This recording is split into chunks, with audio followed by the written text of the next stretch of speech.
What's up, everybody? Welcome to 10x Recruiting.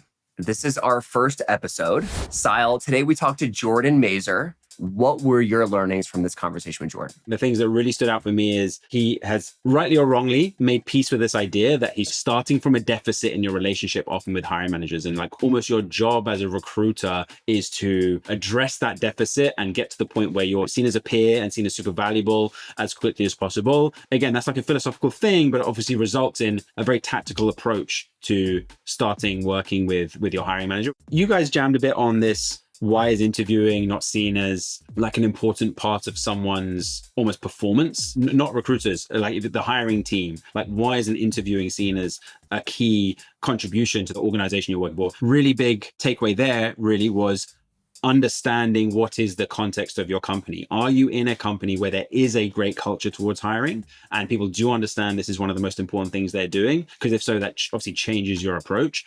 Or are you in a company where it's not seen as that? Actually, it's seen as something that sort of gets in the way of the day-to-day operations. And that's going to obviously bring about massively different tactics of how to achieve great hiring in a company as well. All right, so here are mine. And our first one's the same, but I will frame it as the formula for building trust starts by proving value. If you think about it in the context of recruiting, specifically what Jordan said is because there's so many bad recruiters, you start in this deficit. And then he goes on to say, like, even at Andreessen, right? He's at Andreessen Horowitz, arguably one of the best VCs in the world. He has to prove to founders that he's just not another recruiter. And the way he does that is by delivering value. So that's in the form of amazing source candidates, candidates that are active right now that are like perfect for the company, those sorts of things. And I just love that formula of like how you build trust is by proving value. The other one for me is interviewers are not assessors of the candidate's fitness for the role. The hiring manager is the go, no go, right? They provide the actual hiring recommendation. The interviewer's job is not to provide the hiring recommendation.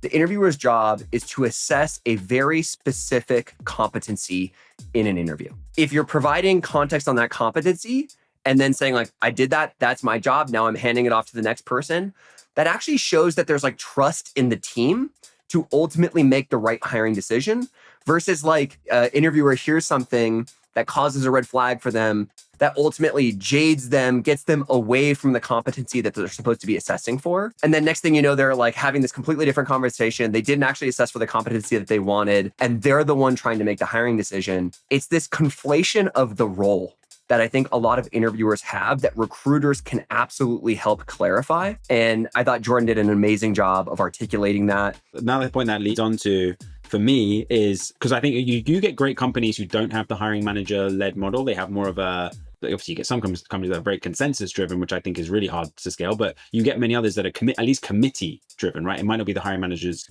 task at all, but like when we think about what great hiring looks like, I'm sort of more in the hiring manager camp because I think you get a lot of value out of the hiring manager saying, this is my call, and therefore I'm also going to invest in making that person successful.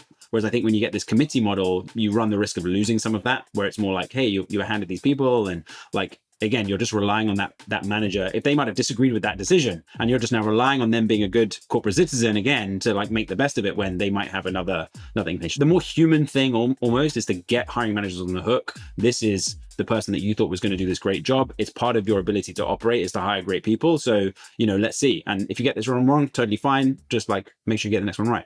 All right, everybody, you're going to love this episode. This is the first episode of 10x Recruiting. And here's my conversation with Jordan Mazer. This is the 10x Recruiting Podcast. Let's get after it. What's up, everybody? Welcome to the show. Jordan, thanks so much for being here, man. Thanks for having me. I'm excited to be on the pod. I want to talk about this piece you just put out, which was brilliantly called Building a World-Class Interviewing Culture. And I want to ask you a few things like about it, but I feel like that piece was like written from like a passion place.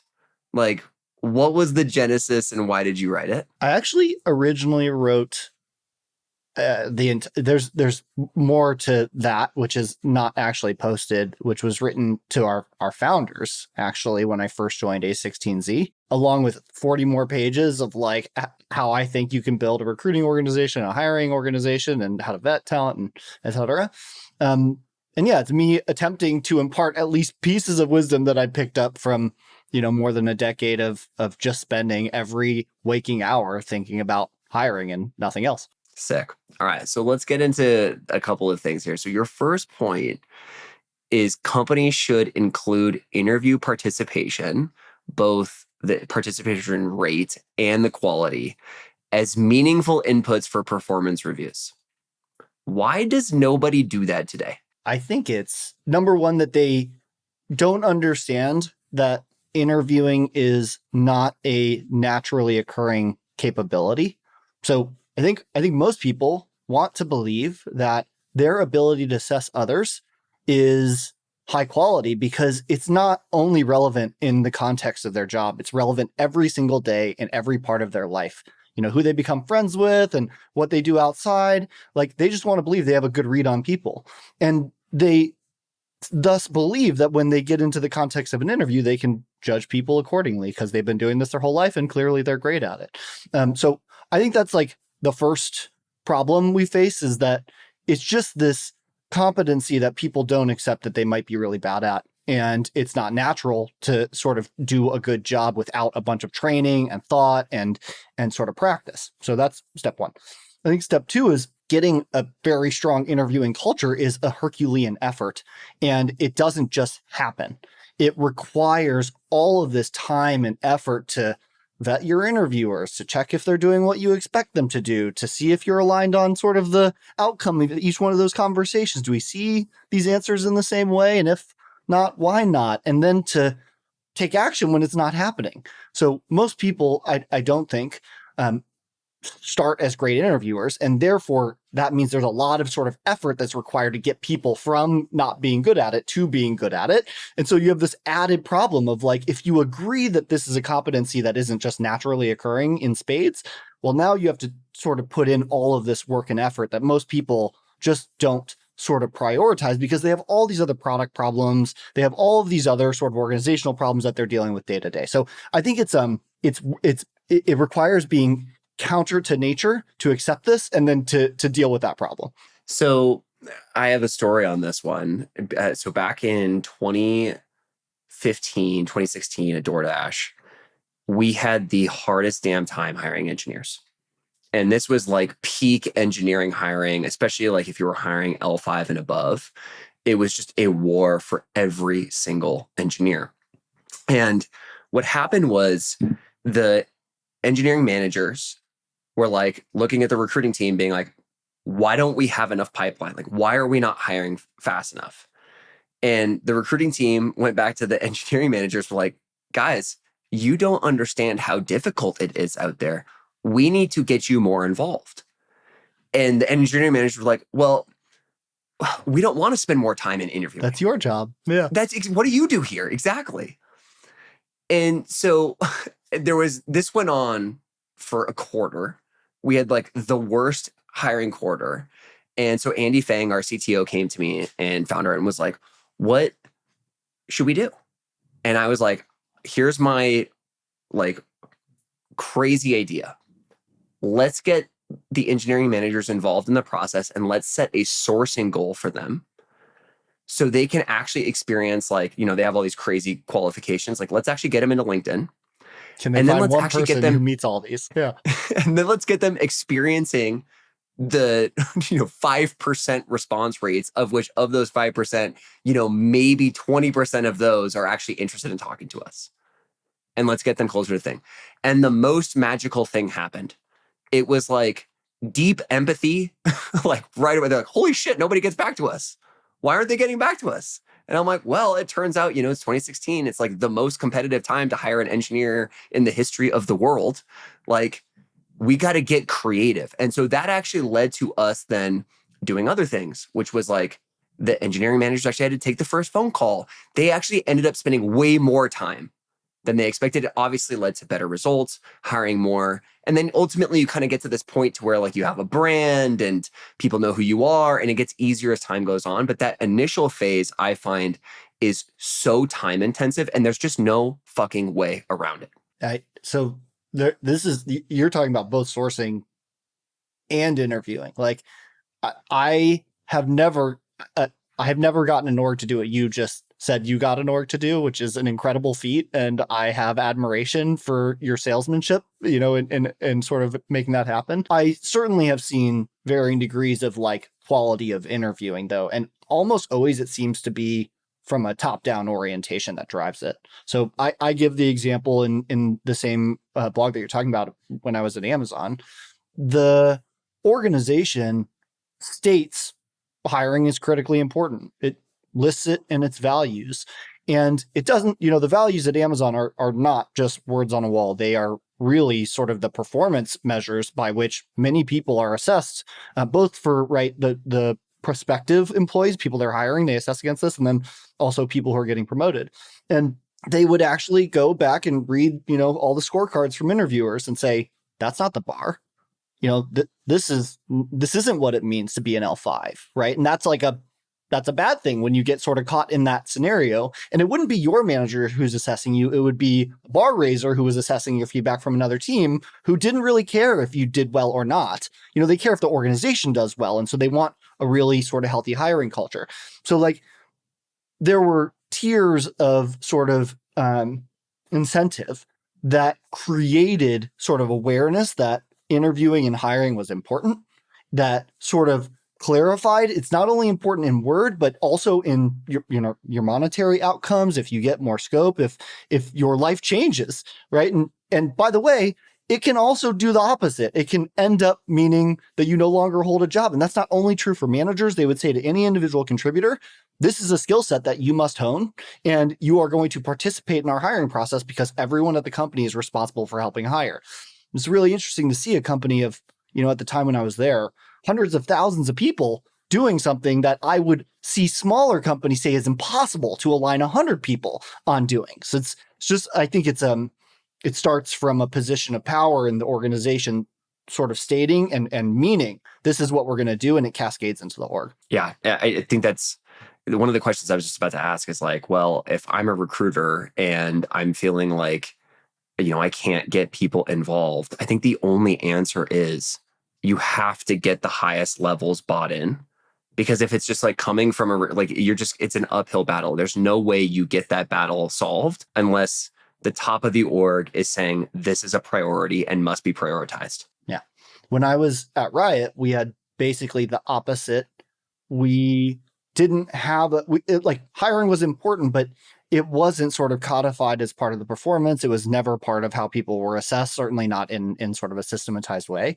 And all of the individuals that we got involved who wanted to improve our broader hiring process, they did it because they had some intrinsic motivation to do it. They cared deeply and they thought it was important, but every effort they made was actually at the expense of their career growth or at the expense of whatever their manager thought was most important at the end of the day, right? And so if they were out sort of like proselytizing and trying to reform other interviewers, and then their manager found out they were doing that instead of, insert, product requirement they're not meeting or timeline or whatever, they were working against the system. Even though the system wasn't designed to say you shouldn't do this, it just didn't actually value it. And so I just think it takes a org saying and really meaning we are going to sort of vet this, and then taking action when people don't actually meet the bar, it's just incredibly rare from my experience that people get sort of docked on a performance review or terminated if they're not participating in the interview process in a way that you would expect and creates healthy hiring outcomes. Yeah, when we did add it to the performance review process for engineering managers. And the other thing that happens too is when you put a bunch of people in a room and you put a leaderboard up of like how many people like were sourced last week or how many like coffee chats, all of a sudden it gets competitive. And people are like, oh shit, I do not want to be at the bottom of this list. So it actually deeply, deeply works. All right. I want to get to the next point that you make, which is allow interviewers the time needed to focus on high quality interviewing. So as we were just talking about, right, the majority of companies actually want to spend less time interviewing. But it appears that like the most talent dense cultures all deeply understand that hiring great people just takes time. It seems obvious to me, but like, where is the dissonance there? Like, why do people not understand this intrinsically? I think there's just investment versus cost mentality. So if I step back and I think about organizations that I've interacted with as a candidate, And when, I've been sort of interviewing for a recruiting role or function, there are some number of people who see recruiting as just a cost center. It's just an expense. And that sort of means that they also see interviewing and hiring as an expense, a sort of thing they have to deal with. Some, on the other hand, see recruiting and interviewing as an investment. So I think the first top layer when you're sort of interacting with an organization is to figure out like, what's their mentality around hiring? Do they see it as a differentiating factor in their potential success? Most would say like, we want to hire the best, but most wouldn't say like, we want to build the best recruiting organization. We want to build the best and most effective interviewing culture. We want to, and we take time and effort and, it's something that we know should be a critical part of our function. And we're going to put dollars and effort into it versus like, we're going to literally try to make this as easy as possible. I think that efficiency mindset, while natural, is an indication that they don't quite sort of understand that, you don't need to just make this efficient. You need to make it really good. And really good often takes a lot of effort, more than you would sort of see in a standard environment. And, that's expensive. It's an expensive sort of orientation to take. So I imagine the smallest companies, there's just like a dollars and cents reality where like they cannot expend the amount of effort and time to like consistently find the best people, certainly not if they're trying to do it at scale. But the larger organizations, I think it's more of an ethos, more of a sort of way that they see this as differentiating or not. Yeah. I found that founders either understand it like implicitly, or they have to learn it like by feeling a bad outcome. And, with it's kind of like if you're like in a situation like this as a recruiter and you're in the founder's just like, we don't want to spend more time on this, or like the EM's pushing against you. It's almost like they have to experience that bad hire themselves and to go through that process. And then for you to do the retro on what happened and what we could do better in the future. I don't think people will like, if you don't understand it intrinsically, I don't think you get it. Yeah. Touching the stove certainly seems to teach people. And it is, I've certainly seen a pattern of younger or less experienced managers being more likely to have interesting perspectives or want to take greater risks in their hiring process. Because once you've managed any number of low performers, you come to realize that the challenges presented by having the wrong person are far worse than having no person at all, right? Like it would be, a preferable scenario to have no one rather than the wrong person. But I think when people are first sort of in the crucible of like, especially if they're a founder of, I need to hit a deadline, I'm running out of dollars, like it's hard for them to believe that having another person could actually be a hindrance. They just think like, oh, it'll be good until, to your point, they touch the stove, they get the wrong person and they find out like, oh, this person is literally dragging us back. Yeah, it's funny. Like touching the stove is the perfect analogy because it's like with my daughter, it's like, stop getting near it, Aspen. Like just stop. And what's going to happen. She's going to have to touch it and experience it. Like we're all at the end of the day, just 4-year-olds. All right. Last point on the blog, which I thought was maybe your most controversial point, which you said, interviewers are not assessors of the candidate's fitness for the role. They're not? No, definitely not. Like it's 0%. Okay. So in my belief system, there is a hiring authority, typically a hiring manager. Maybe it's the manager's manager, but let's just imagine whoever is the hiring authority is the go, no go on this candidate fits for the job. And a job is an assemblage of competencies. So, if I'm hiring a cashier or clerk, just to simplify it, maybe I need to make sure that they know arithmetic. And I also want to know that they have customer service skills, right? Say those are the two things that I'm looking for. I imagine there are more, but just imagine those are the two. If I ask one person to check and vet if they can do arithmetic, that they can add and subtract and they can, divide and multiply. If the person comes back and says, this person isn't a fit for the role, I would ask, can they do math?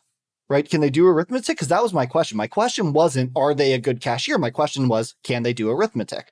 I find that most interviewers, they understand at first, and in most organizations where there's reasonable structure, that their job is to assess a competency or two competencies or whatever number of competencies.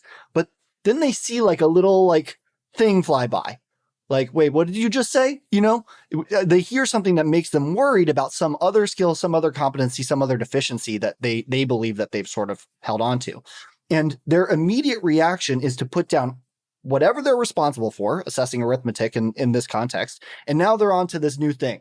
Like, oh, I don't think that you are like, the right comportment to be a cashier or clerk because maybe you have a negative attitude. So now they're going to ask 1,000 questions about attitude rather than about arithmetic.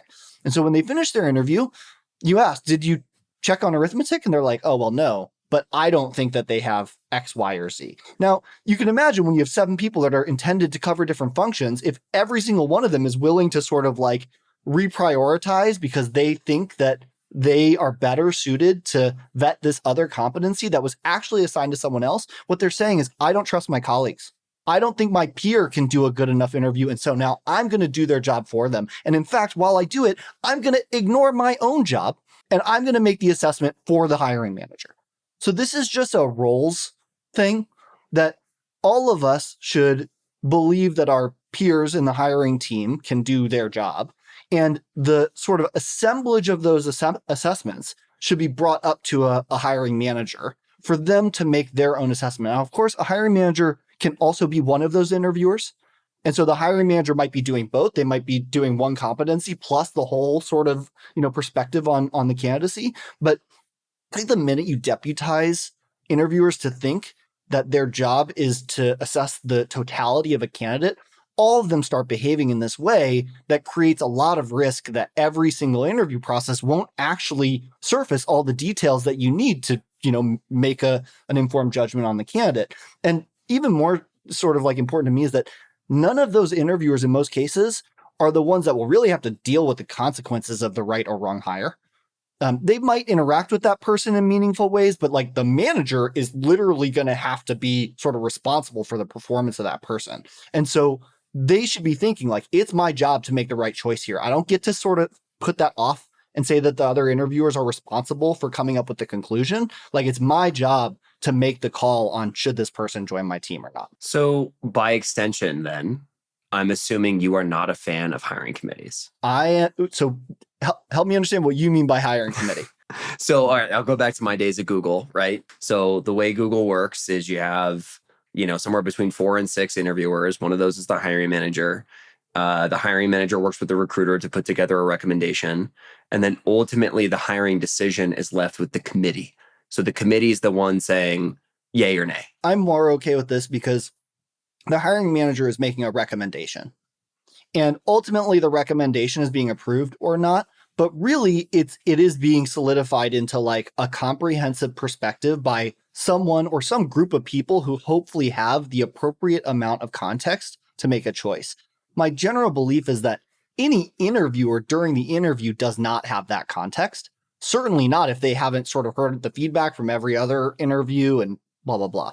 So this is mostly about sort of stopping interviewers from doing a thing that constantly ruins interviewing processes rather than it is sort of bringing more people into the process later to sort of assess the outcome of that interview. Got it. Yeah, that makes total sense, which is like interviewers have a role and they need to follow that role in order for us to actually get appropriate signal and the totality of what's happening with the candidate.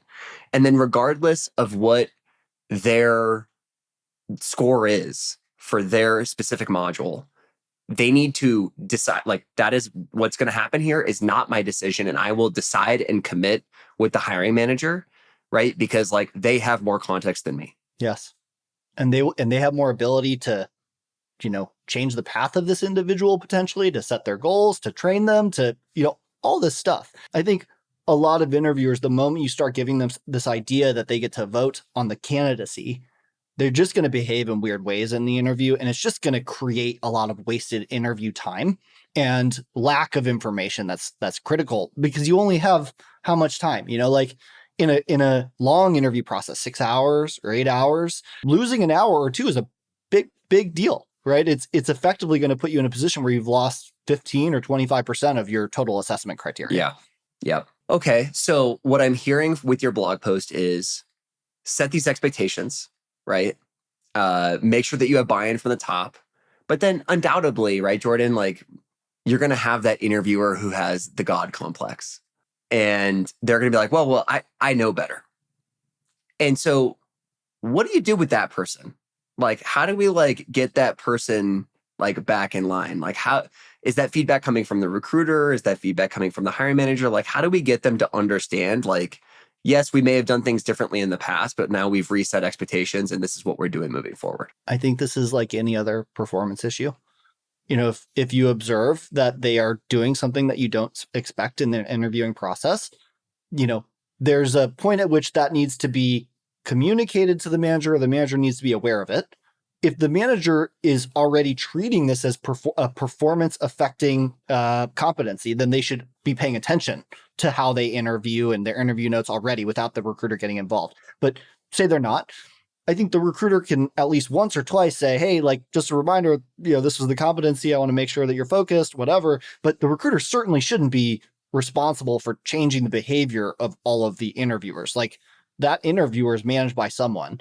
That manager is responsible for the performance of the people on their team. If there's a consistent pattern of a problem, then the manager should be engaging, having a conversation, seeing if it changes. If it doesn't, you know, what's going to happen from there?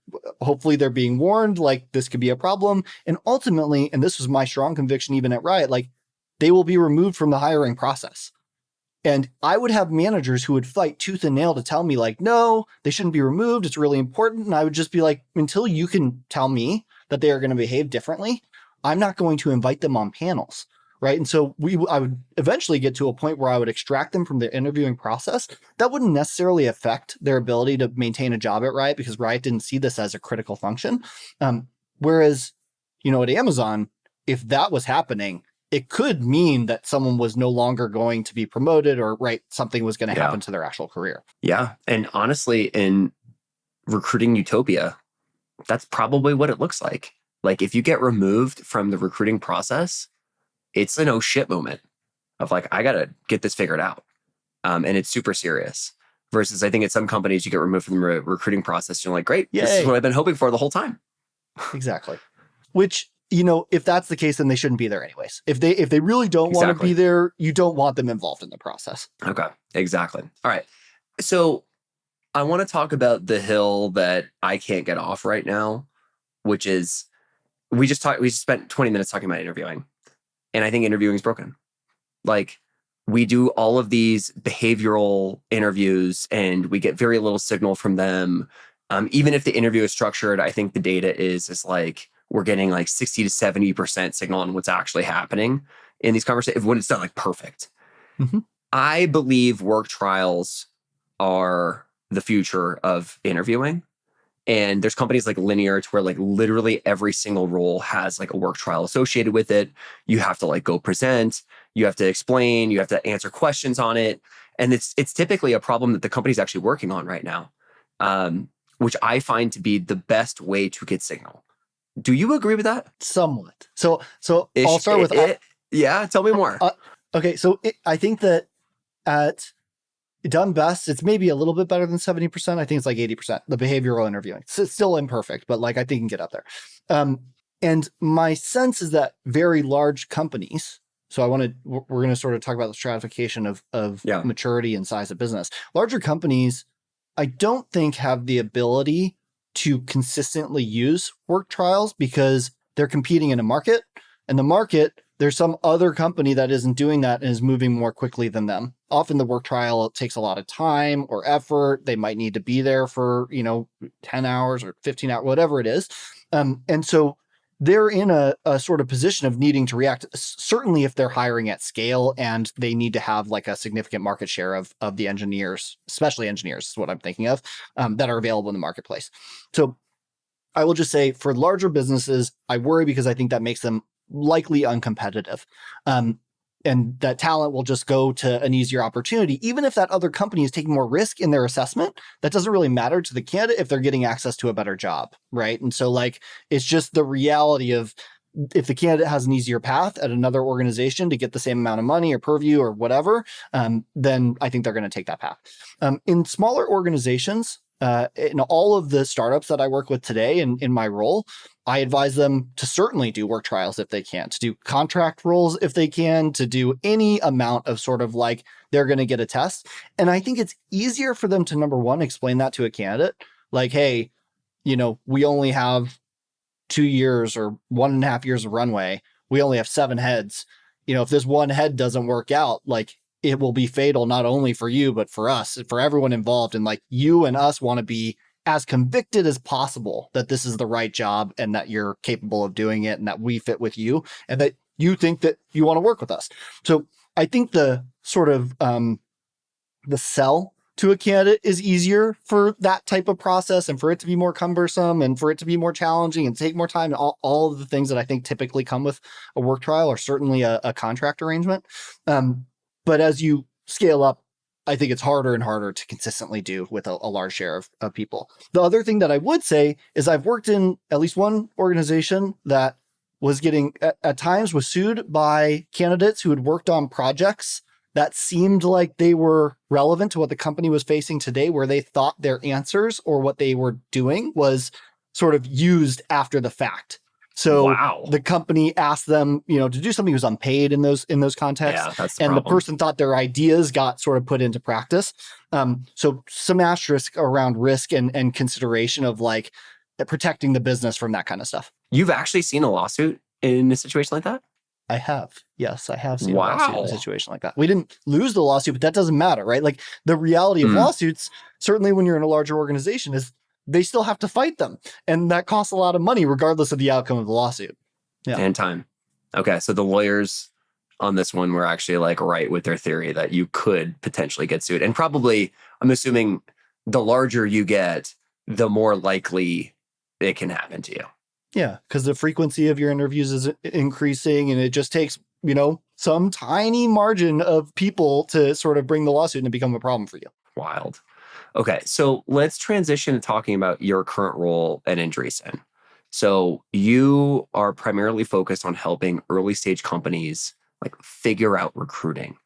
Can you break down the process of what you do once a new portfolio company is onboarded? Okay, so, we have 200 something companies. The team that I manage is 4 people large, including myself.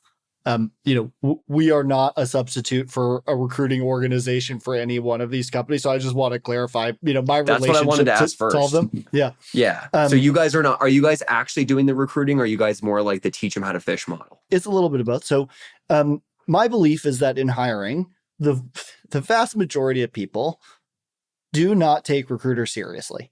And the reason they don't is because there's so many bad recruiters. It's such an easy entry job, just like sales. And I think the result of that, or real estate, the result of that is like, there's this cadre of people who had no professional intent. They sort of stumble into recruiting. They're like, okay. Engineers interact with these people, or product managers interact with these people. These people had been, the product managers and engineers have been like, super set on their careers their whole life. And they sort of have this denigrating opinion of most of recruiting. And I think this is important to understand because that means that to a degree, we're always working from a deficit. And why that matters to me is in this role, especially where I'm not on their team directly, I'm part of some central org, I don't sort of interact with them as often as I would if I were sort of there and with them all the time. We need to start by showing them value. So if we can introduce them to fantastic talent, if we can make a placement on their team, to me, that is the price of admission in most cases for respect. And once we've shown them like, hey, we made an impact on your business. And by the way, when we gave you that advice on blah, blah, blah, it turned out exactly as we said, they start to sort of get the impression like, okay, maybe we'll listen to you. So I wish being at a16z meant like de facto, like there's trust, but like recruiters start so low that even the like halo of a16z only takes me so high. And as a result, we need to like sort of set the impression and then we can hopefully teach to fish. But I think ultimately the best thing that we can do for our portfolios is create sort of an inbound funnel. We use a bunch of content marketing. We bring candidates into our world. we start assessing those people, and then we have this arbitrage experience of trying to find the right fit across the portfolio. And as we do this, like Plinko or whatever it's called, the game where, the quarter falls down, as we do this exercise and we eventually get hires in different places, each time we get a little bit of sort of authority and ability to give them advice from, I think, a position of strength. Now, is it always the same? No. Do some come in and immediately sort of listen and sort of, want to learn? Yes, but like plenty also want to touch the stove, and that's okay. That's the reality of, like we said, humans. We're all like internally the 4-year-old. And I think that's even more the case when the person you're getting advice from looks like the person who never actually has something useful to say, at least in your professional experience. Yeah. It's a really important framework that you just laid out that I want to underscore for people, which is if you want respect, first deliver value. Yes. It works in almost every aspect actually of life, not even just professionalism, but like, deliver value first. And then, because there's this soundbite that like makes me want to throw up, which is like, oh, I want a seat at the table. And it's coming from this like privilege, like I should be there because I'm in the building. And it's like, no. Just because you're in the building doesn't mean you like get to have an opinion on how things are run. Like you get to have an opinion on how things are run once you start adding significant value to the business. Yes. That's really good. The other thing I'll underscore is that it is a sad truth that the majority of recruiters are terrible. And, I think if you're listening to this pod right now, instead of getting mad when I say that, I think instead what you should do is actually lean into what Jordan just said, which is like, you have a higher bar to overcome because the industry is bad. And the faster you realize that, and the faster that you deliver value, especially consistent value, the more you will be thought of as like, oh my God, this person is amazing, because you're going to stand out so much. Right. So I think it's like, when I say those things, I think people can sometimes get frustrated by them. But in fact, I think it's opportunistic that if you are really good at delivering value in your job as a recruiter, the business is going to love you for forever. I've thought about this a lot. Like, would I have preferred to have been stack ranked when I was at Amazon, for example, against the engineers who all went to MIT and Stanford and who like literally all day did leak codes and like their profession was their life and that's it? Or would I prefer to be stack ranked against the recruiters? And the sad answer is definitely against the recruiters. And I think the other part of this is not personal. When someone looks at me and they have the long memory of all the bad recruiters and they impose some version of me that isn't me, it's not about me. It's about all of those experiences. And so like it can be dispelled pretty easily, to your point. Like the minute you sort of show like this exhibition of capability and awareness, it does just sort of like go away very quickly. But I think a lot of people get stuck in this like, woe is me and how dare they think that and blah, blah, blah. Cause I think it's about them, and it's not. It's about this like all these other people and the history of that person's experience that they've interacted with. Yeah. The comment what you just described actually is how I designed my career. So when I started the Apollo Group, and I got a job in recruiting, and then I flipped over to the marketing team. I was like, oh my God, it's so much harder over here. And these people are wicked, like especially performance marketing people are wicked smart. And I was like, ooh, I think I'm going to ascend a lot faster if I go back to the recruiting side. I've never said that publicly before, but it's so true. Like it really is an opportunity if you are, at a tech company. Like you can stand out a lot faster in recruiting and HR because the bar is just objectively lower. Yeah. And there's this I've watched this interview with Jeff Bezos where he's talking about he wanted to be a theoretical physicist and how he got all A's, and he's in some class, and he's asked this question. He spent hours trying to figure out the answer. He can't figure it out. And he asked one of his classmates who solved the problem in his head. He said that was the moment he realized he should not be a theoretical physicist, right? Like, because he is not competitive. And I have this recognition. I'm probably not competitive in these other places, but this is where I'm good, and so like, great. Hell yeah. Jordan, there's like a million more things I want to ask you, but I'm just going to put the gun to your head right now and say, will you come back? Because there's more I want to click into with you on Sure. a round two. I'd be happy to. Yeah, of course. All right, man. This was a blast. Thanks so much for the time. Thank you. Glad to be here.